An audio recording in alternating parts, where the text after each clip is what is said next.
dos participaciones de Sergio Sánchez. La primera va a continuación. Las predicciones se cumplieron. La semana pasada, precisamente el viernes, les externaba en este espacio mi preocupación respecto a la falta de atención de los legisladores al no estudiar, analizar y discutir el paquete económico y fiscal para 2022. Finalmente, la Comisión de Hacienda y Crédito Público aprobó en lo general y en lo particular el proyecto de dictamen que se turnará al Pleno de la Cámara para su discusión, ya que el 20 de octubre es la fecha límite para la aprobación de la Ley de Ingresos por parte de los diputados y que ésta pase a las comisiones del Senado, en donde también citarán a los funcionarios de la Secretaría de Hacienda y del SAT para detallar aspectos de la ley aprobada por los diputados. Es increíble que la iniciativa pasara sin que se le modificara una coma. Teniendo presupuesto para contratar especialistas, no lo hacen. Hubo tiempo suficiente para analizar y estudiar y se dejan pasar 40 días y simplemente se le da salida a una iniciativa sin haber considerado su alcance. Nosotros somos responsables, nosotros los elegimos, gente que no tiene preparación y que ya llevan legislando no solo 10, sino hasta 40 años y que han hecho de esa actividad una forma de vida. Ahora vayámonos preparando poco a poco a las consecuencias. Pues sí, así es. Y también lo tenemos en vivo y en directo. Después de una pausa, por lo pronto los saludo. ¿Cómo estás?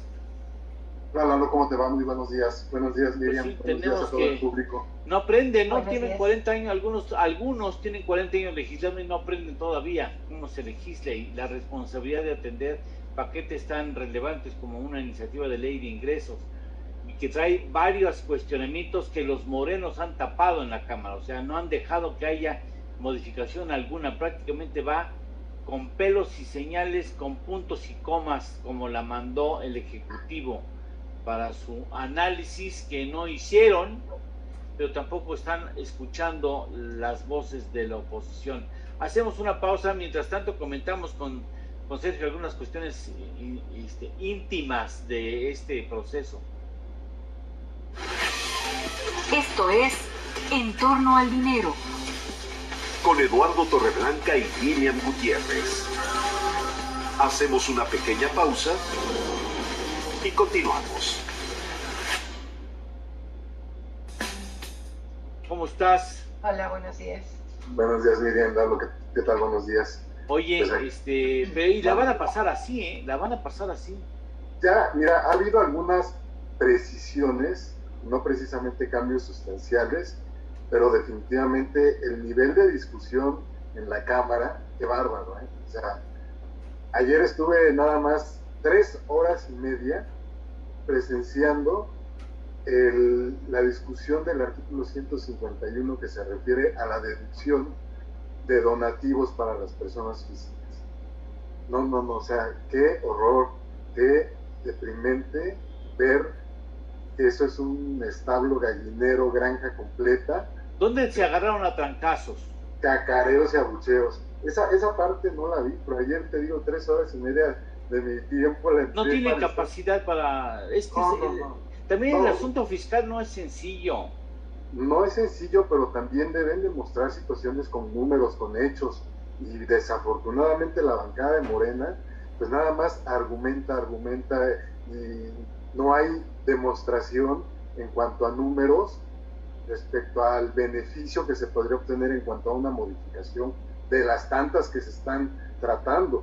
Y te vuelvo a repetir simplemente lo del artículo 151 de la deducción de los donativos de las personas físicas hacia las asociaciones civiles.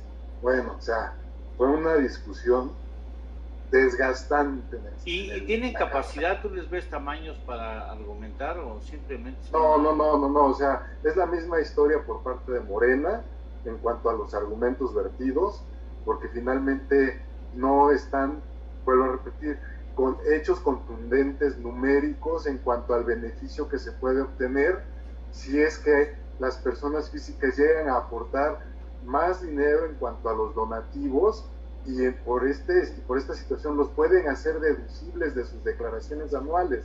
Oye, Luego, pero no se ha abusado, también hay algunas algunas personas o algunas empresas que abusan con tal de no Bueno, pagar impuestos. Es que ahí hay que analizar precisamente las empresas que emiten los comprobantes que son deducibles para las personas físicas que llevan a cabo este tipo de donativos. Y no muchas personas físicas piden el comprobante. Vas tú a una tienda de autoservicio, de esas de mayoreo, y no los Oxxos, o los Oxxos. O bueno, no te vayas tan lejos, lo citaron en la Cámara, el Teletón. En el Teletón muchas personas no piden el comprobante para deducción. Sí lo piden las empresas que llevan a cabo el donativo al Teletón. Millones de pesos. Exactamente. Que no pidan el papelito. Exactamente, entonces ahí ya están hablando de planeaciones fiscales, ok, pero finalmente también sabes que se trata de apoyar a esa incapacidad que tiene el Estado para poder... Vamos a la... Perdón, se le ven los ojos morados a Sergio por la luz. Ya estamos de regreso. Esto es En torno al dinero. Con Eduardo Torreblanca Llanes. Bueno, entonces, ¿tú crees que el asunto de la iniciativa va sin cambios? ¿Lo ves así? Hay cambios que no son precisamente sustanciales, son precisiones, porque también te he de comentar que tiene unas faltas de ortografía y redacción tremendas, ¿no? ¡No me digas! Claro, no me digas. Y entonces estamos hablando de la técnica legislativa que se aplica posteriormente a la lectura de todas estas propuestas de reforma. ¿Sí? No me digas. Sí. Ahora, ¿técnicamente están bien preparadas las propuestas o carecen de fundamento? Algunas carecen de fundamento porque, por ejemplo, tipifican la cancelación de los CFDIs como evasión fiscal y se penaliza. Pero pues puedes cancelar el CFDI si no se hizo el negocio, ¿no? Sí, pero sí.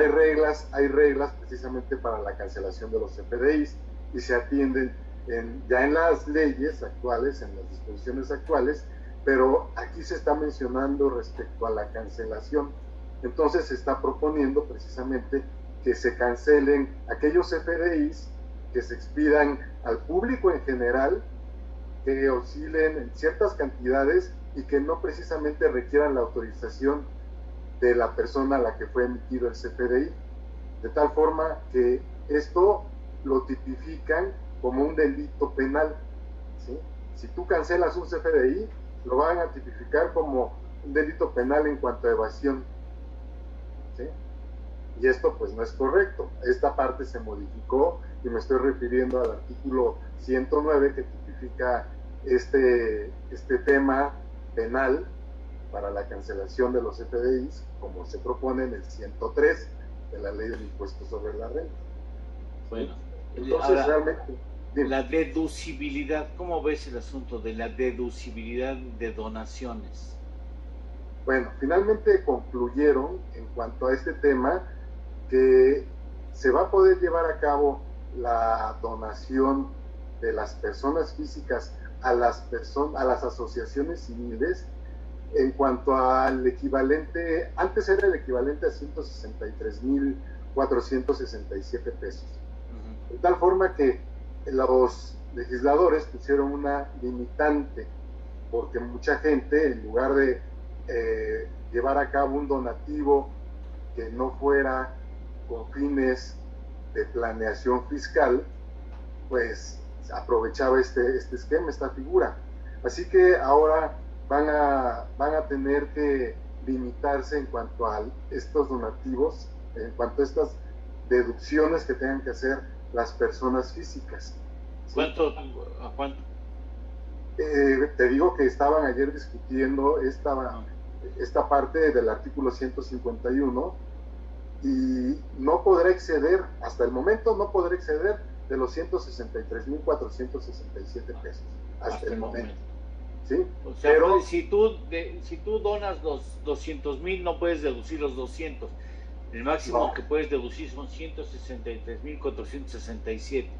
Exactamente. Entonces, bueno, aquí hay un tema, como lo comentábamos en el corte, Lalo, porque finalmente muchas personas al momento de efectuar los donativos, por ejemplo, en el caso del evento que se lleva anualmente por parte de una televisora, pues no piden el recibo de donativo correspondiente. Y sabemos que son donativos no tan gravosos como de 163,000 pesos que puede hacer una persona física. Sí. No, son menos, es menos dinero, pero no piden el recibo de donativo y aportan 1,000 pesos, 100 pesos, etcétera, ¿no? De poquito en poquito. Pero al final, al no pedir el recibo de donativo, pues no están llevando a cabo la ejecución de ese beneficio de poderse acreditar el donativo, o deducir el donativo más bien, en la declaración anual. Bueno, eso es una gran mayoría de contribuyentes que son asalariados y que muchas veces no tienen ni siquiera la obligación de presentar declaración anual por el ejercicio que concluye. Pero las otras personas que sí llevan a cabo donativos importantes, que puedan rebasar esta cantidad de 163,000 pesos, pues se argumenta que se usan como planeaciones. Yo quisiera ver qué personas físicas ahorita con el poder adquisitivo pues pueden llevar a cabo donativos de 200,000 pesos. Sí las habrá, no lo niego, pero son contadas, ¿sí? Son contadas. Y además hay que recordar algo: las asociaciones civiles y que contribuyen a la sociedad con su servicio, pues hay que considerar que el gobierno está incapacitado para también llevar a cabo este tipo de ejercicios que estas asociaciones llevan a cabo. Me podría referir a la salud, ahora con lo del Día del Cáncer ayer también. O sea, ¿qué instituciones del gobierno están atendiendo a las mujeres con cáncer de mama si no son las asociaciones civiles? ¿Sí? O sea, todos estos donativos tienen un fin, el que se malempleen. ¿Por qué no crear reglas para poder controlar más esto, aparte de las declaraciones de transparencia que ya tienen las asociaciones civiles por presentar cada ejercicio por concepto de estos donativos que reciben?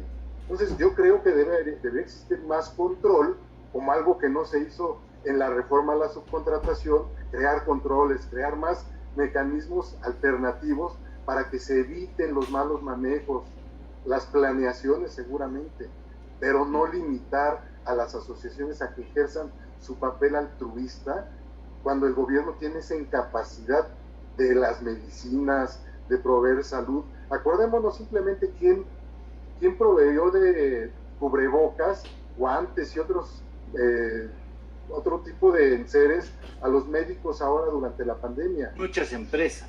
Y organismos de la sociedad civil. Sí, organismos de la sociedad civil. ¿Dónde están consiguiendo medicamentos los niños con cáncer hoy en día? Por medio de estas asociaciones. Medicinas tan escasas que existen porque se argumenta el enriquecimiento de las farmacéuticas por medio de las asociaciones civiles. Estas entonces pues van a carecer respecto a los recursos y se van a ver afectadas, ¿sí? O sea, yo creo que habría más mecanismos de reglas que conformar al respecto. Pero bueno, esto te lo comento simplemente como un tema desde la perspectiva de un ciudadano en el que ve precisamente cómo es que están funcionando ese tipo de mecanismos. ¿Me permites ir una pausa? Y compartimos con Jaime Alberto Flores Sandoval, con el doctor, que también nos va a ofrecer su punto de vista con respecto a lo que está sucediendo con la iniciativa de ley de ingresos en estos momentos.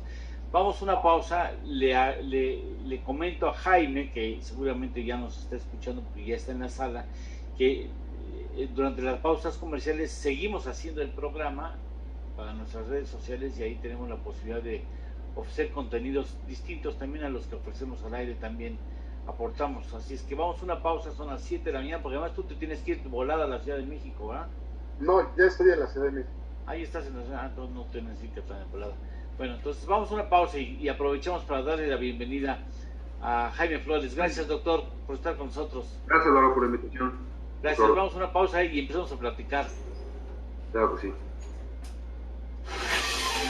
Esto es En torno al dinero, con Eduardo Torreblanca y Miriam Gutiérrez. Hacemos una pequeña pausa y continuamos. No, pues yo estoy en Morelos, yo voy a llegar después, Ajá. Pues yo terminando a las 8 me voy para allá. Ah, ok. Oye, ¿cómo ves los señores legisladores, los diputados. Pues ni leyeron, creo. Digo, no creo que O les sea, haya no dado sa- tiempo. No saben ni No, escribir. tiempo sí Ay, tuvieron. Tiempo sí Bastante, tuvieron, porque lo recibieron el 40 8 de días. septiembre. 40 días, casi Bueno, 6 pero- semanas. Son 800 páginas entre ley de ingresos y la miscelánea. Pero tienes Sí, pero asesores. ¿Dónde? Hay un montón de No, diputados. no hay asesores, no quieren pagar asesores. Exactamente. Pues o sea, que lo lean, a ver, tú te avientas de tal a tal, yo te aviento de tal a tal. Es que tú tienes que apoyarte de un contador, Bueno, de un es que sabes que, profesional. Lalo, si Tendrían, por lo menos hicieran propuestas y razonamientos más lógicos, no se perdería tanto tiempo en la Cámara, porque te vuelvo a repetir, el tipo de debate que se está llevando a cabo es totalmente deprimente. Ayer se agarraron a golpes. Pierden horas enteras para argumentos en lugar de demostraciones verídicas, contundentes, numéricas. No, y los presidentes de todo el mundo no nos hacen caso porque no lo entienden. Están en recesión, regresan a las 2 de la tarde y llevan un poquito más de 300. 300. Ok. Están en Terras. receso. Están en receso, regresan a las 2 de la tarde. Sí, Lo del cumplimiento del 20 de octubre que tienen que aprobarlo ya se cumple desde el hecho de que iniciaron ayer lunes Pues sí. con la sesión. O sea, pueden tardarse todavía hasta pasado mañana. El 20 de octubre se puede acabar cualquier día. Sí, el reloj legislativo funciona de una manera distinta, Así es, ¿no? así es.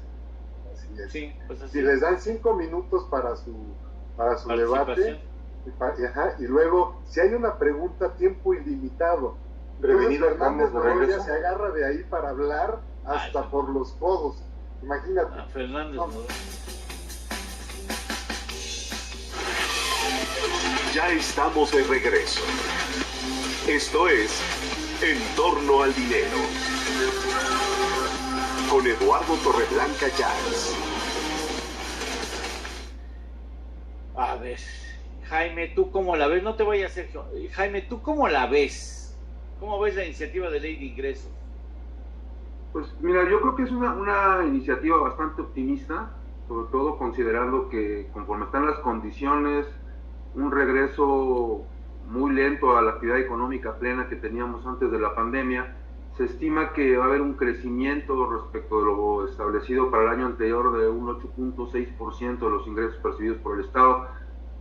Particularmente se reactivan nuevamente los impuestos al consumo, el IVA y el IEPS se incrementan, que no había ocurrido para el ejercicio anterior, pero se estima que ya va a haber una recaudación mayor por este concepto, lo cual implica necesariamente que haya una mayor actividad económica. Hay consumo, hay pago de impuesto al valor agregado, hay pago de IEPS, y eso es importante porque manifiesta que estiman, o por lo menos van a provocar, que se reactive la actividad económica. Esta vuelta al semáforo verde en gran parte de la República creo que viene acompañado de esta idea de ya promover actividad económica, independientemente de lo que pueda pasar con otras cosas, ¿no? Que a mí me parece peligroso. No sé si ya las condiciones estén dadas, ya nadie habla de la pandemia, de los cuidados, de tener ciertas previsiones, ya simple y sencillamente hay una desesperación por volver a trabajar como lo hacíamos antes.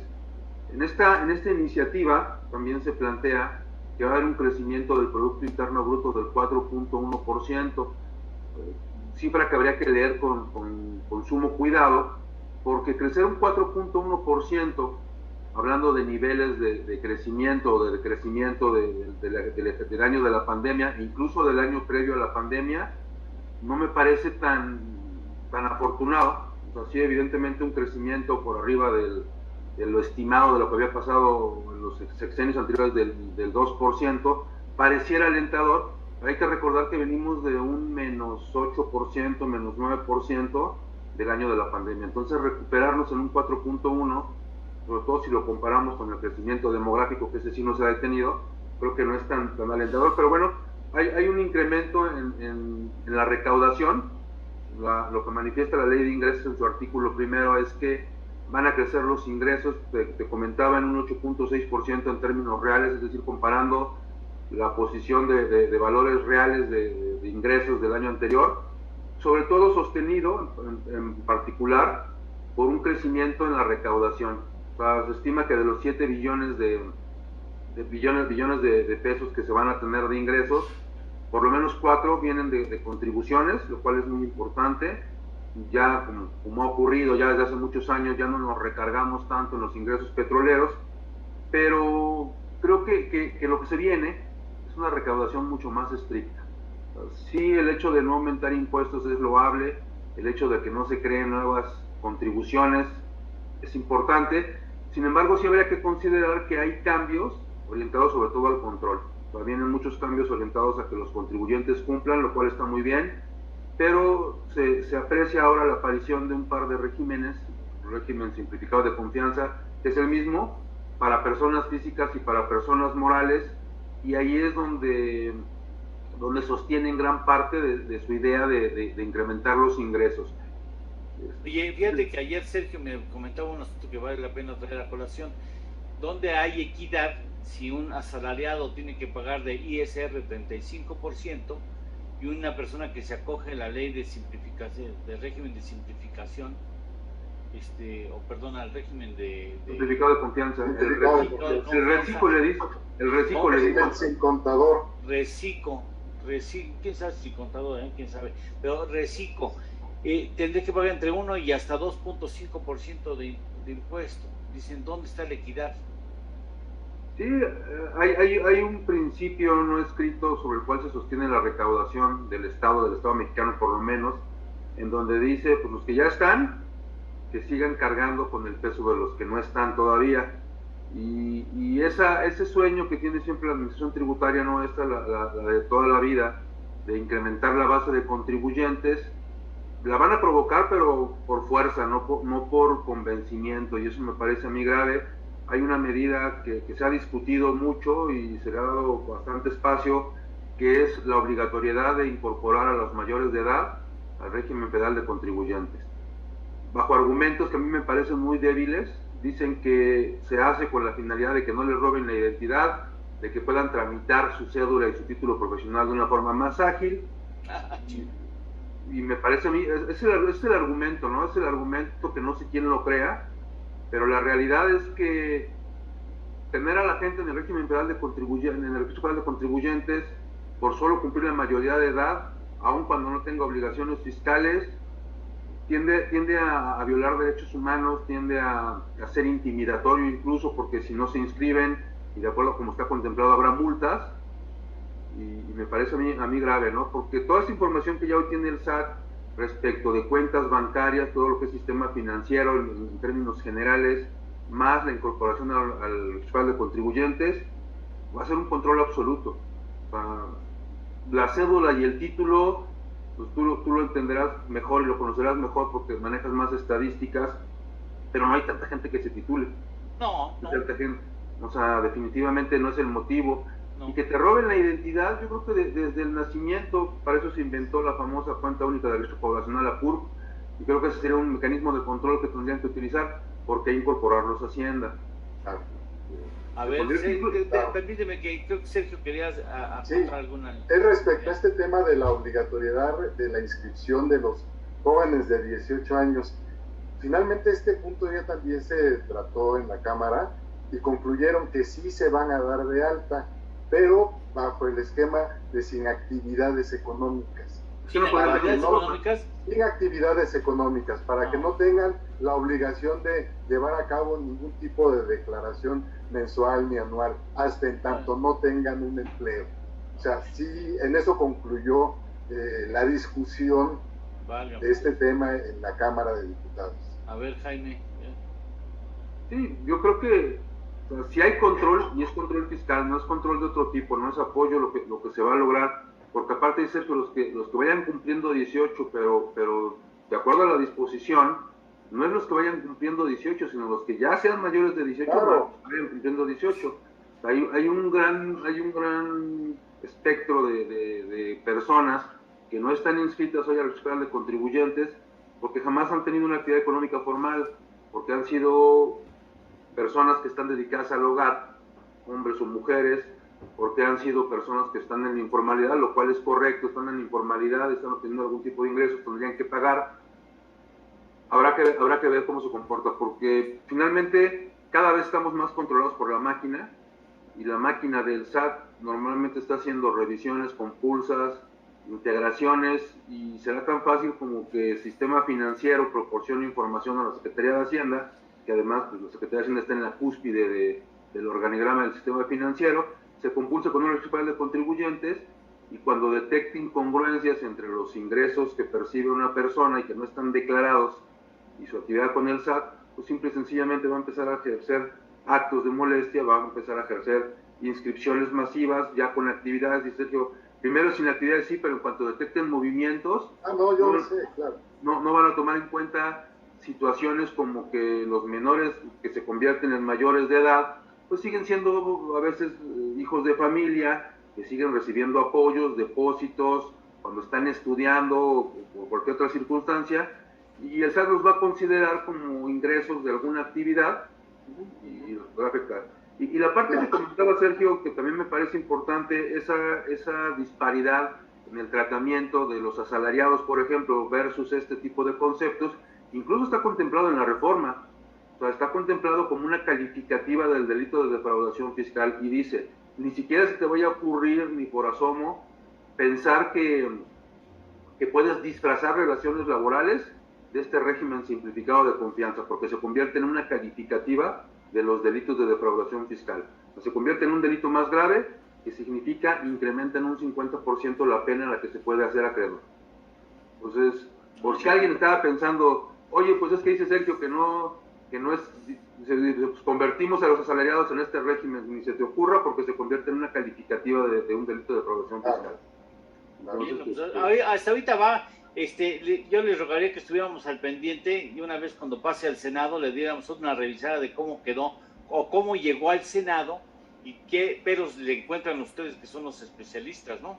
Sí, y entenderíamos que en el Senado pues, va a haber un contrapeso más importante porque hay una diversidad más amplia en la integración o en la composición de la Cámara Alta, y pues normalmente es ahí donde realmente se llevan las discusiones importantes en diputados. Yo creo que, pues como pasó, todo va con punto y coma, no hay un solo movimiento, no hay un solo razonamiento profundo que pueda realmente valorar una iniciativa de esta importancia, y en el Senado creo que sí va a pasar, creo que habrá algún análisis mayor, y esperemos que sea en beneficio del país, no del contribuyente, no del Estado, sino del país, que es lo que esperaríamos. Además que en el Senado van a comparecer también la Secretaría de Hacienda, los representantes de la Secretaría de Hacienda y del SAT, para precisamente dar mayor peso a los argumentos que se estarán discutiendo en ese momento.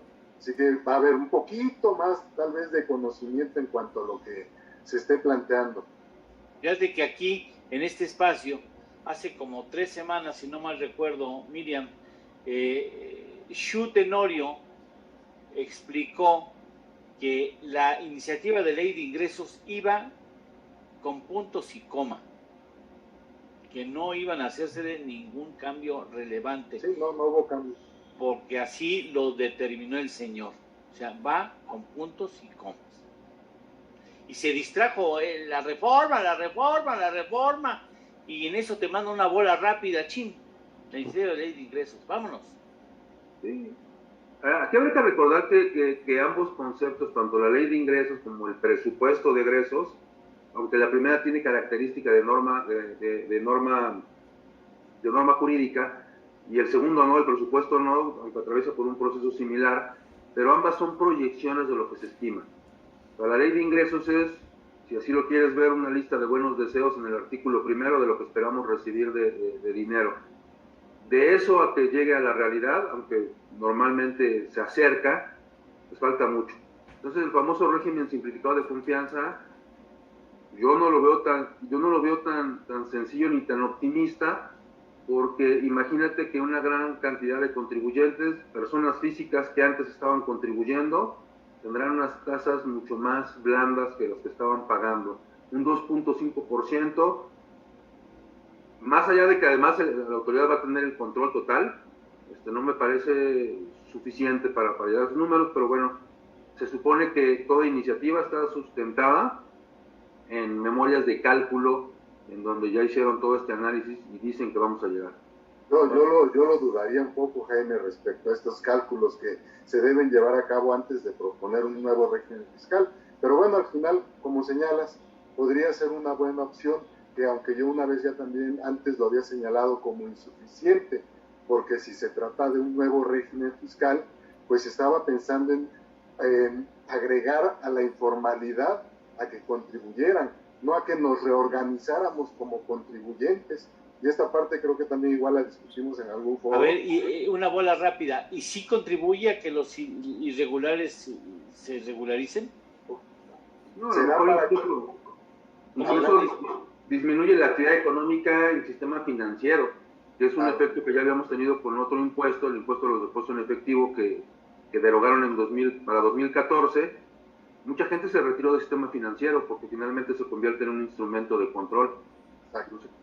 Entonces, ¿tú no le ves que el régimen simplificado de confianza vaya a jalar a los irregulares, a los informales? No, porque además de confianza nada más tiene el nombre. Sí, exactamente. Porque al final del día, tan no confiando en el contribuyente que te dicen va a ser tan fácil como que de lo que factures vas a pagar entre el 1 y el 2.5% de lo que factures. Es más, yo prácticamente te voy a dar la propuesta. Ahí está lo que tienes que pagar. Entonces, ¿cuál confianza? Así es. Y esto, desde luego, que también se ha argumentado por parte de la jefa del SAT que no va a ser indispensable la actividad del contador público para que intervenga. Pues, a ver, simplemente para las personas morales en este régimen de confianza, pues van a tener que llevar dobles papeles de trabajo respecto a la deducibilidad de las inversiones, y me refiero a las que se deprecian, ¿sí? En este caso, las computadoras, por ejemplo, se van a depreciar como se deprecian actualmente en el papel de trabajo que se va a tener que seguir llevando, más otro papel de trabajo adicional que es para el régimen de confianza, y los dos controles al mismo tiempo. Esto lo va a hacer el contribuyente, yo me pregunto, para las personas morales. Y para las personas físicas, bueno, el tener que, por ejemplo, los que paguen una nómina llevarán a cabo el timbrado de los CFDIs y todos los mecanismos que para ellos se agregan también a la emisión. O sea, yo creo que no es nada razonable esto que se está. Pues sé que ustedes ambos dos tienen un compromiso que los unirá en un desayuno para un evento de Armando Piedra, consultores, sobre precisamente la iniciativa de ley de ingresos. Yo les agradezco, no será la última vez que les toquemos la puerta para que nos expliquen, porque el asunto fiscal es tan complicado como la física cuántica. Es así. Peor que ser oncólogo es entenderle a los asuntos fiscales. Es que tendremos que recurrir a ustedes. Caballeros, muchas gracias, mi estimado Jaime. Gracias, Eduardo, y apenas peligroso este asunto de los temas fiscales, ¿eh?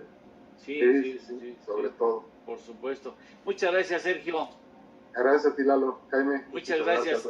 Saludamos a Jaime. Miriam, hasta luego. Gracias. Gracias, Jaime. Gracias por estar con nosotros. Javier Treviño, ¿cómo estás? Gusto de saludar. ¿Qué todavía no amanece en Monterrey, tú? Hola, ¿cómo estás? Muy bien, Eduardo. Pues todavía está aquí medio oscuro. Ya cambiará. Oscuro, mira, conoces Exacto. A esas personas que están ahí. Claro, muchos saludos a Jaime y a Sergio. Saludos, Javier, saludos. Exacto, qué gusto verlos. Fíjate, porque él también trata un asunto que tiene una perspectiva fiscal bajo otro enfoque, que es el asunto del altruismo en las empresas, ¿no, Javier? Exacto, yo creo que ayer lo que declaró el presidente en la mañanera, pues yo creo que es una visión un poco antigua, donde no considera cuál es la dimensión social de las empresas y realmente lo que están trabajando las empresas para construir una mejor comunidad, una mejor sociedad, trabajando obviamente desde adentro de las mismas empresas, pero también en el fortalecimiento del tejido social, y eso también es una tarea importante. Creo que el presidente tiene una visión anticuada del tema. De muchas otras cosas, a veces también desafortunadamente. También, pero bueno. Así es, desafortunadamente. Gracias, Jaime, gracias, Sergio. Buenos días a todos. Saludos, Miriam. Buenos días. Saludos, Miriam. Por supuesto que sí, así es, difícil y complicado este tema, ¿verdad? Fiscal, sí. Como siempre, y hay que estar muy pendientes y abusados todos nosotros para que no nos vayan ahí a agarrar, ¿verdad? por decirlo de alguna manera. Hay que tener siempre cuentas claras y los comprobantes de todos nuestros gastos y sobre todo hacer transferencias, que eso es ahí donde se sigue la ruta del dinero. Pero bueno, saludamos a George Wisniewski hasta Juriquilla, muchísimas gracias. A Manuel Icea también le mandamos un gran abrazo. Eduardo Cardiola Nava también, gracias por estar con nosotros. Alex Laguna hasta el Estado de México, muchas gracias. Y a Teresa Olivares le mandamos un gran saludo, gracias. ¿Ahí en nuestras redes hay algún comentario, Francisco? Tenemos saludos para Francisco Manríquez, que nos ve desde YouTube. También a David Nieto, que nos dice saludos a todo el equipo y buen día. Y a Luis David Silva Galván, que también nos saluda desde nuestro canal de YouTube. Muchas gracias. Hacemos una pausa, vamos a un espacio comercial. Bueno, eso de espacio comercial ya cambió. Para nosotros es un espacio editorial extraordinario. Esto es En torno al dinero. Con Eduardo Torreblanca y Miriam Gutiérrez. Hacemos una pequeña pausa y continuamos. Sí, ya. Bueno. No, aquí está todavía. No, ya está a punto de amanecer. Yo nada más me quedé por algo, Lalo, y le quiero preguntar a Javier, igual me escuchó hace un momento, respecto a lo que se discutió de las deducciones hacia para los donativos que se hacen a las donatarias autorizadas. ¿Estarás de acuerdo que no es el monto, sino los controles que se tengan que llevar a cabo por la importante participación que tienen estas en la sociedad y sobre todo la incapacidad del Estado en proveer todos los servicios que estas asumen el papel tan importante? Correcto, Sergio. Ese es el punto verdaderamente. Imagínate, el tema de las universidades privadas en donde reciben donativos importantes de empresas que, bueno, pues lo que quieren hacer es crear valor público, hacer una diferencia. Por eso a mí me parece completamente absurdo. U otras organizaciones de la sociedad que atienden niños con cáncer o que atienden todos los temas de salud y para mejorar la comunidad. Eso no lo va a hacer el Estado, nunca, ¿no? Y entonces lo hacen las empresas y ahí se puede, sin duda, fortalecer el valor que se genera. Pero el presidente dice, no, aquí todo eso lo tenemos que hacer nosotros. Es que nada más lo tiene la miopía, porque todo el mundo quiere sacarle beta. Mira ahí cómo está ya aquí amaneciendo. Mira, ya vi. Ajá. Y luego, para rápido, les voy a platicar que mi tesis doctoral, por ejemplo, habla respecto a la deducción de las medicinas también y los gastos médicos, ¿sí? Pero esto no lo he hecho público porque me vayan a plagiar mi tesis, mi idea, ¿no? Pues ¿quién te va a plagiar? Hay que trabajarla. Pues sí, exacto, yo ya tengo un trabajo efectuado en ese sentido y obvio esto no lo voy a sacar público hasta en tanto no cambien las circunstancias políticas. También se van a fabricar medallitas y obedece a un estudio muy profundo.